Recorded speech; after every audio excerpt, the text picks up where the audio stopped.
Hi, Peter Boolkah here, and welcome to today's edition of the Transition Guy.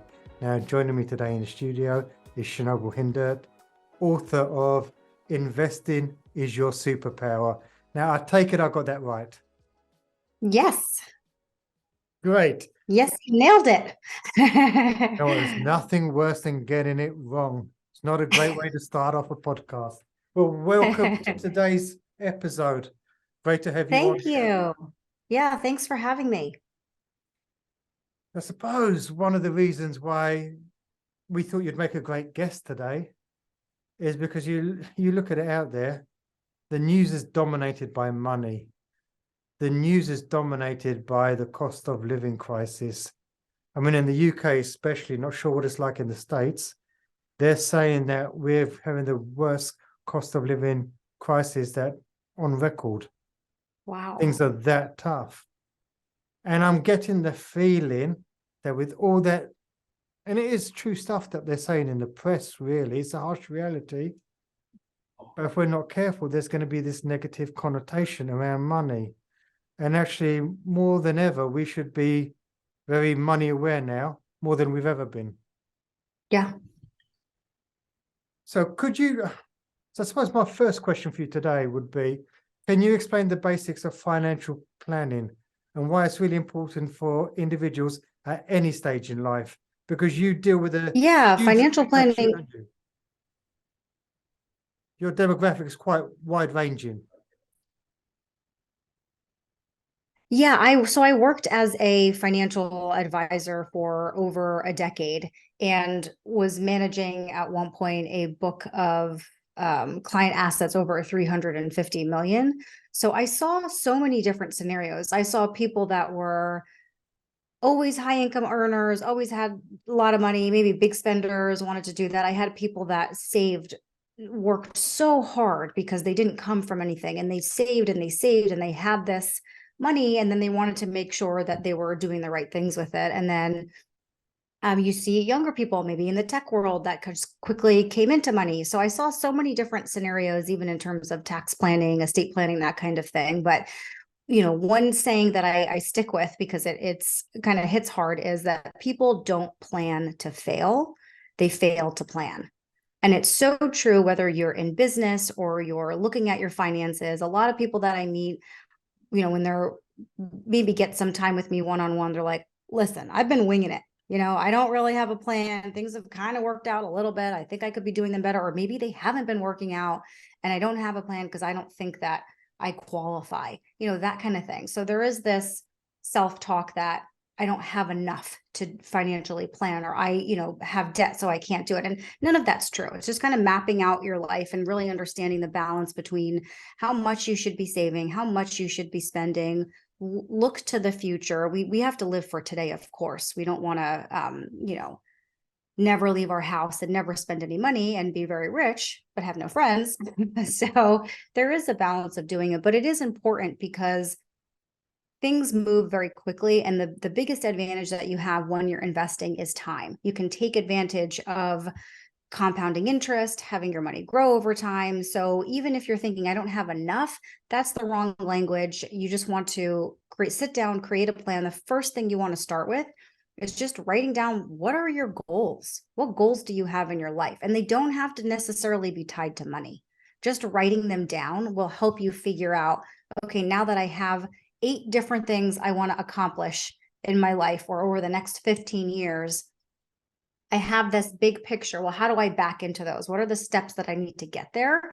And then you can piecemeal it together. But it's really important to make sure that you're not only living for today, but planning for tomorrow, and vice versa.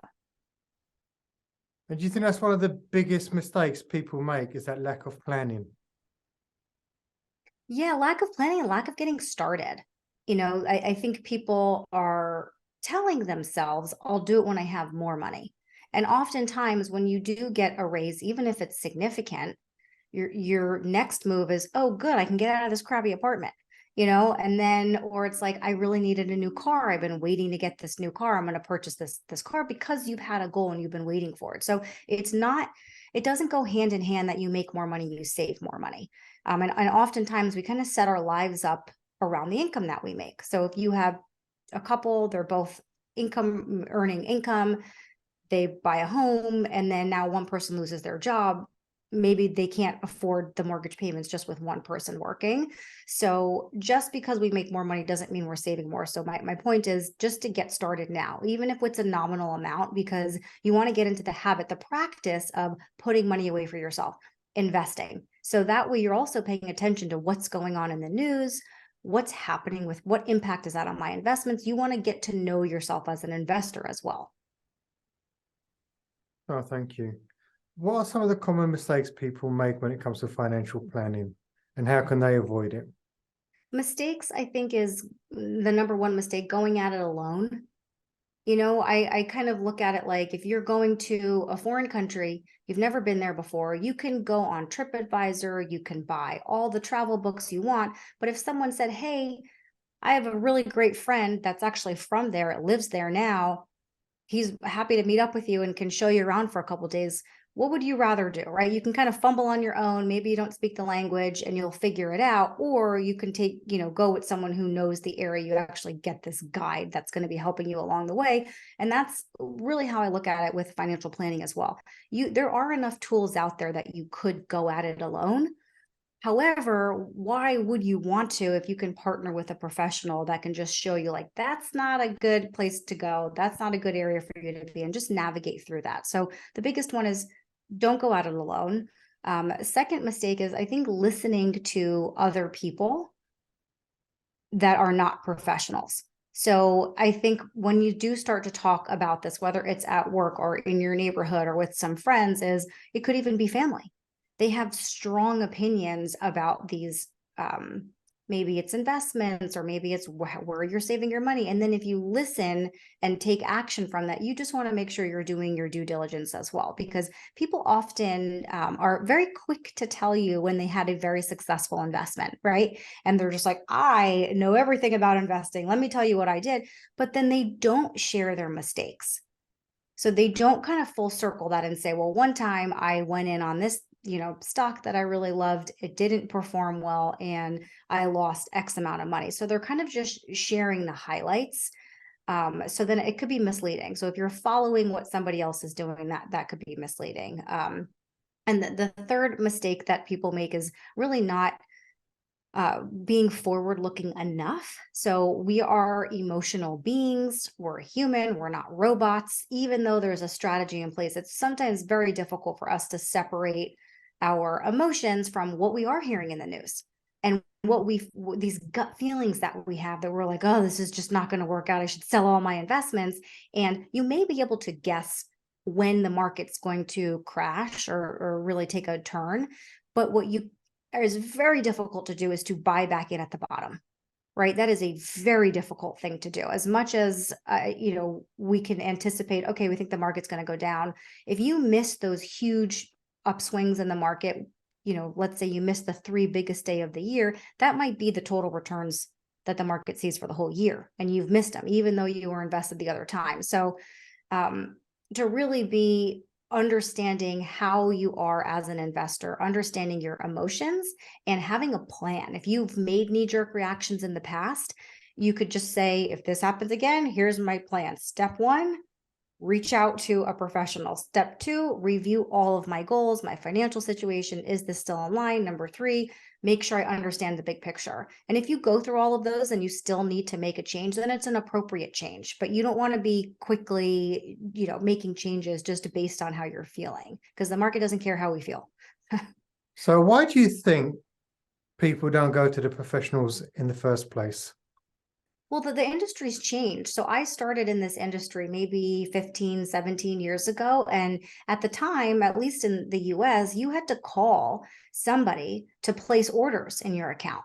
And you had to have a conversation, and then you probably were charged some fees. So there was these kind of barriers that you had to get into the industry or get into investing in the first place. And a lot of those places, they might have minimums, account fees, investment minimums, trading fees. So it really was for people that had already built some wealth. And everything's changed. Technology has changed that completely. We've kind of what they've called democratized investing, making it more accessible to everyone. So a lot of companies now, there are no account minimums. There's no investment minimums. They got rid of trading fees. It's accessible to everyone. So, but just because that's laid out doesn't mean everybody knows that. And we have to undo the thinking of this is only reserved for these other people. So it's accessible now. It just hasn't been in the past. So that's why I think people just don't know it's available or don't know how to access it. So they basically still have the stigma around it and the thought process, it's only for the rich. Yeah. Yeah. And quite frankly, in my, previous life as a financial advisor or planner, it is, right? Because financial advisors don't get paid like attorneys do, where it's you talk to them for an hour, you get a bill. They return a voicemail, you get a bill. They write you an email, you get a bill. You don't get that with a financial planner. They're not paid out that way. Typically, what happens is they are paid based on the assets that you have under management with them. And then you're charged, a percent, something like that. So if you don't have assets to be managed, they can't help you. It's not that they don't want to, but their fee structure is not set up in a way where they're not a nonprofit. They can't sit with people for hours and hours and hours and not get compensated. So it's really the structure of how it works. There's other ways to access advisors. I offer education. You could educate yourself, kind of go at it a little bit alone until you want to hire somebody to do that. You can hire other planners and pay them a fee. So it's just the industry is changing, and we kind of have to just spread the word about how people can access this help. And from what you're saying, it's in a financial planner's best interest to help the client succeed, because the more money they have under management, the better it is for the financial planner long term. Yeah, and then referrals. If you do a great job, that's where a lot of people make their business is you have a good experience with them, you tell somebody else, and then they tell somebody else. So yeah, it is in their best interest to do that. And then they don't have to go find a new client and market and do all of that. So absolutely. So how should someone start their financial planning journey, especially if they've limited knowledge or experience in the area?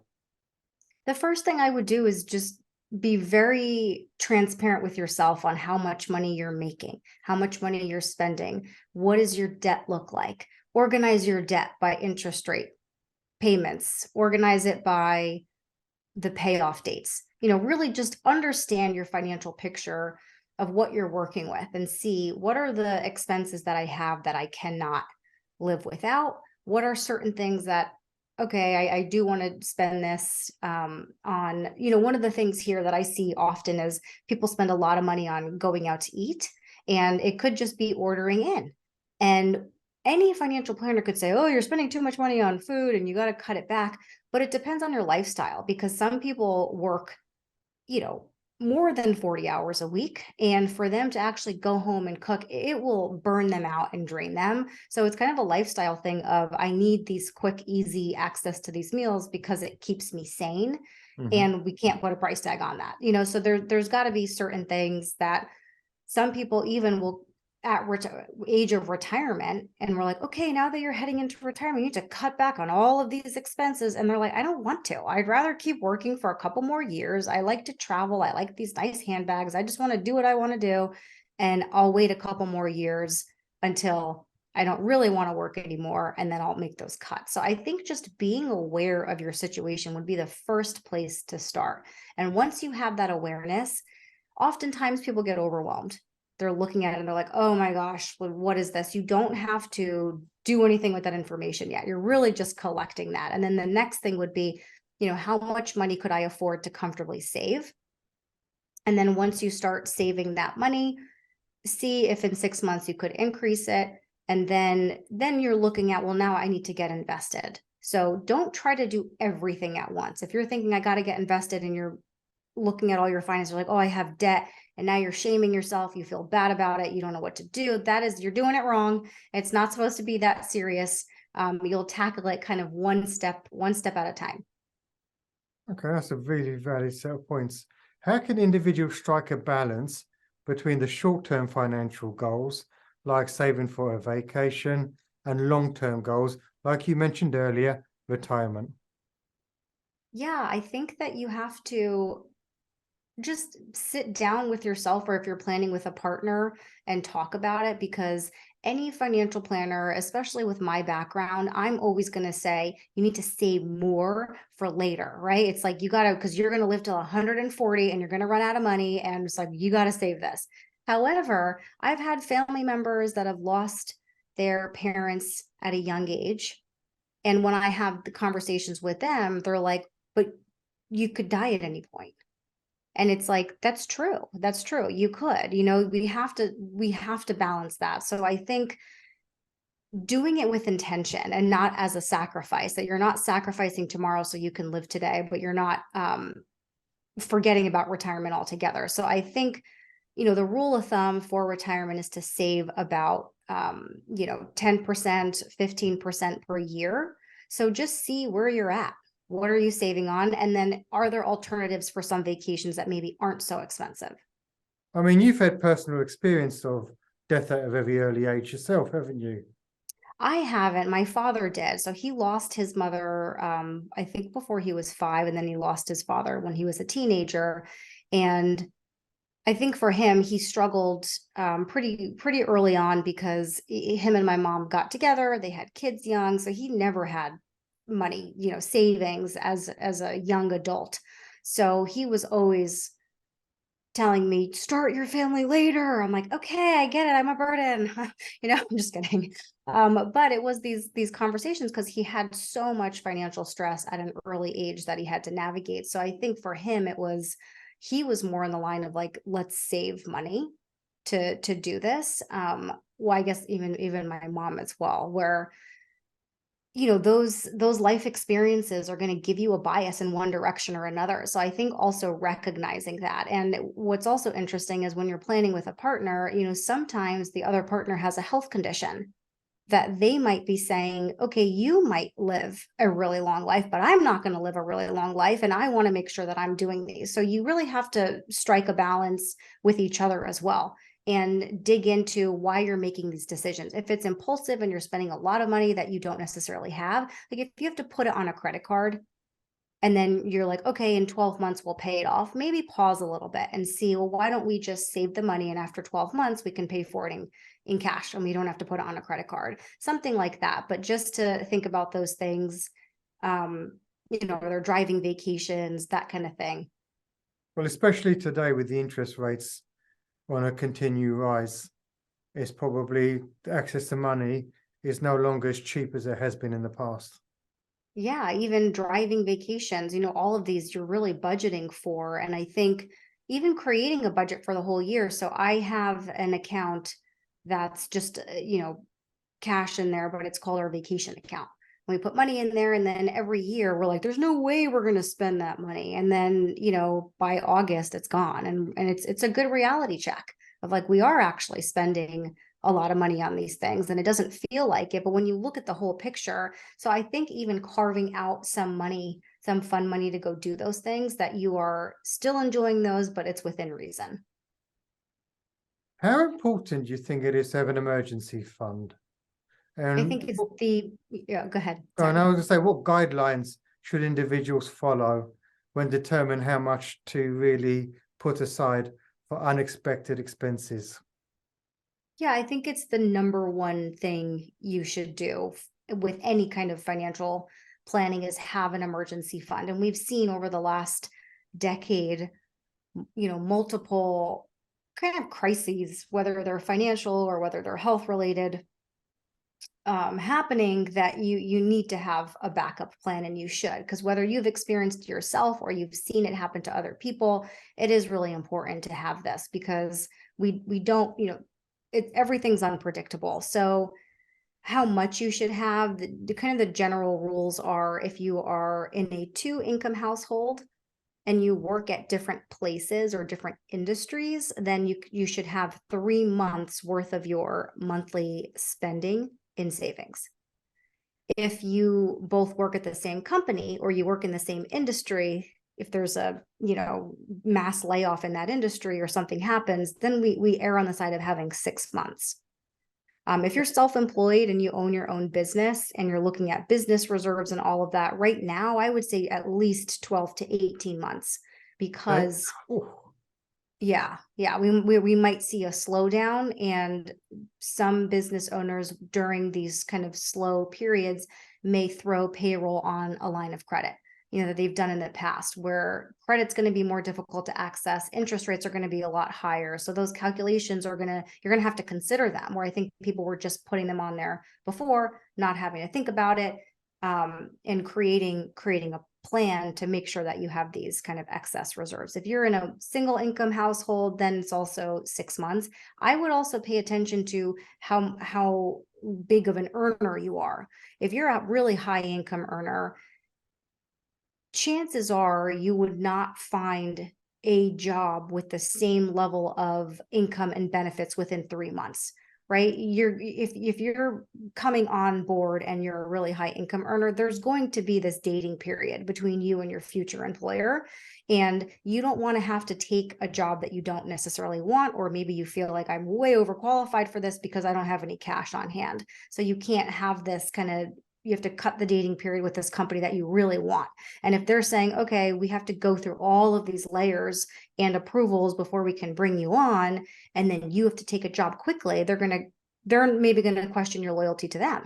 And then if you're saying, well, I just don't have any savings and I had to take that job, they're going to look at that as a reflection potentially of you as a leader as well. So if you are a higher income earner, I would err on the side of having more of a cushion room to do that. That's interesting. So I can't remember where I read it, but I read somewhere that the average American, by the time it comes to retirement age, has less than $1,000 in savings. Yeah, I've read, I mean, it depends on where they're pulling from. I've read some pretty scary stats as well. But right now we're seeing people retire around age 65, 66. Only half of the people retiring will actually receive pension income.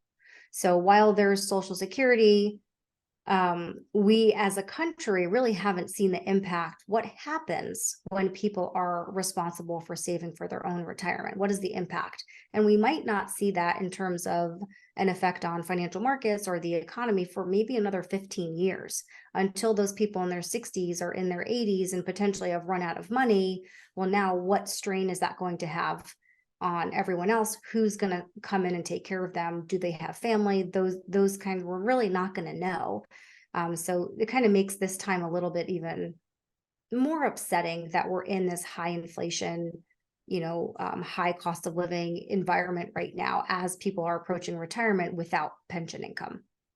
And for every year that the high inflation remains, that's having a devastating impact on cash reserves. Yeah, I mean, the nice part is interest rates are higher, so we're getting more bang for our buck. But if you're getting 4% in cash and inflation's at 6 or 7%, you're still negative on your future purchasing power. So yeah. And in the UK, it's running currently just over 10%. So you can imagine the swing is pretty dense. I know every time I've been to London, it's just this shock of how much things cost. And then you do the little trend, the calculation in your head of converting it to a dollar, and you're like, good gracious, how can people live here? And so that's definitely tough, especially if wages are not keeping up with that cost, where, that is a really tough impact on the day-to-day living. I mean, there is an argument that if you keep putting up wages to keep up with inflation, you're going to keep driving up inflation. So when does that vicious circle stop? Yeah, that's the tough part. Even here, what we look at is money velocity, is like, how quickly is money changing hands between when we get it? How quickly am I spending it? If I go to a store, how quickly is that shop owner spending it?